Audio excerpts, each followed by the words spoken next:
Bonjour à tous, je me présente Ludovic, responsable du service après-vente de Leroy Merlin Villeneuve d'Ascq. Et aujourd'hui je vais vous faire voir comment on fait l'entretien d'un taille huée thermique, moteur 2 temps. Donc on va faire un entretien basique. Vous aurez besoin des gants de protection, d'une pince, alors multiprise ce sera plus pratique, d'une clé à bougie, de la graisse universelle. Alors sur ce modèle là, spécifiquement un tournevis Torx, mais moi je prendrais plutôt la visseuse avec un embout Torx, et une boîte pour pouvoir mettre les vis. Donc on va commencer par l'essence. Donc dans un premier temps, ce que je vous conseille, c'est de vidanger votre réservoir totalement. Et le conseil en plus que je peux vous donner, c'est d'utiliser ces types d'essence déjà toutes prêtes. Donc soit ici la Motomix de chez Stihl, ou sinon vous avez la Marline 2 temps, ça c'est important, hein. Vous dévissez, vous vidangez votre réservoir, alors, et après vous pouvez remplir avec une nouvelle essence de type Marline ou de type Motomix. Une fois que vous aurez fait ça, on va passer maintenant au filtre à air. Donc sur ce type de produit, sur un taille huée Stihl, il n'y a pas besoin d'outils, c'est juste clipser à ce niveau-là. Donc on appuie et on vient tout simplement déclipser et enlever le carter de protection. Sur ce modèle, vous avez un filtre à air qu'on enlève simplement comme ceci, mais vous avez aussi à l'intérieur un pré-filtre qui est en mousse, comme ceci. Donc là, vous pouvez les enlever. Si vous avez une soufflette à air comprimé, je vous conseille de souffler le filtre à air et le pré-filtre.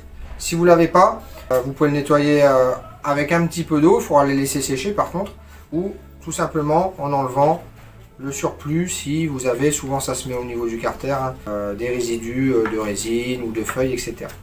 Donc tout simplement, une fois que vous aurez nettoyé le filtre et le pré-filtre, et on vient remonter le carter comme ceci.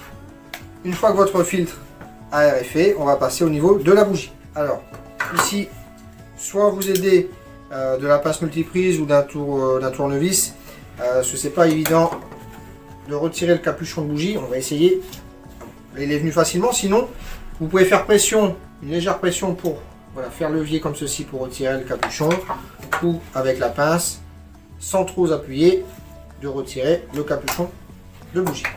Donc une fois que vous avez retiré le capuchon, la clé à bougie,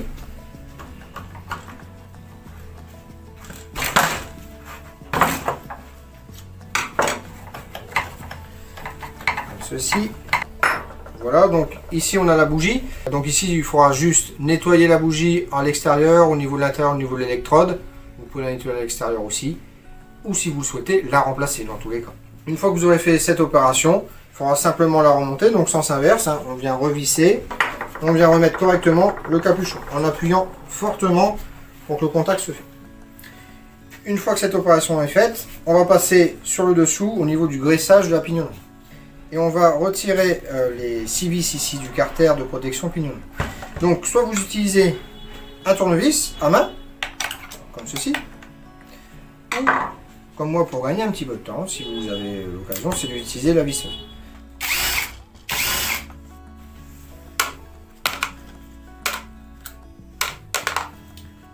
On va venir retirer le carter de protection.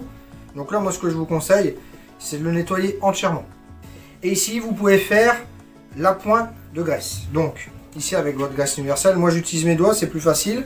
Si vous avez un graisseur sur ce type de produit, vous avez un embout pour pouvoir mettre un embout à graisse avec une pompe à graisse. On va le faire très simplement. Avec vos doigts, vous prenez de la graisse et vous venez combler en fait ici au niveau de la pignonnerie. Donc ici, à ce niveau-là, faites attention à vos mains. Hein. À chaque trou en fait, vous allez venir mettre de la graisse. Une fois que ceci est fait, et on va pouvoir venir remettre tout simplement le carter de protection comme ceci. Et on va pouvoir remettre les vis. Et voilà, l'entretien principal est fait.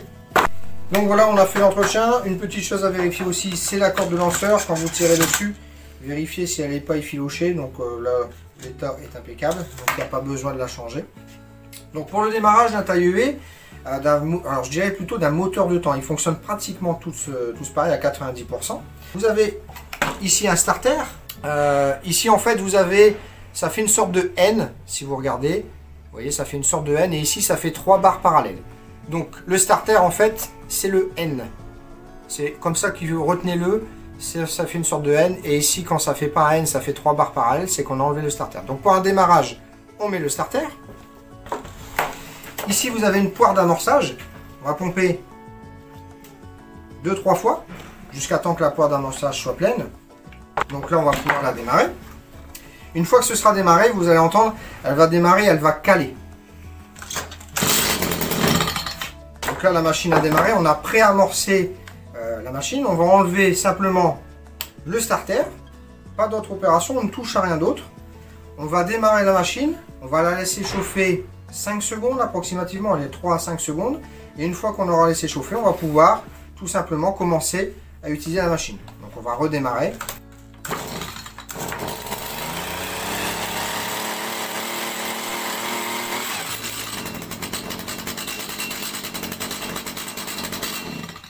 Et bien voilà, on a fini l'entretien basique d'un taille huée thermique moteur 2 temps.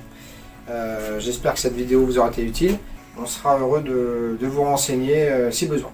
Je vous souhaite une bonne journée, à plus tard.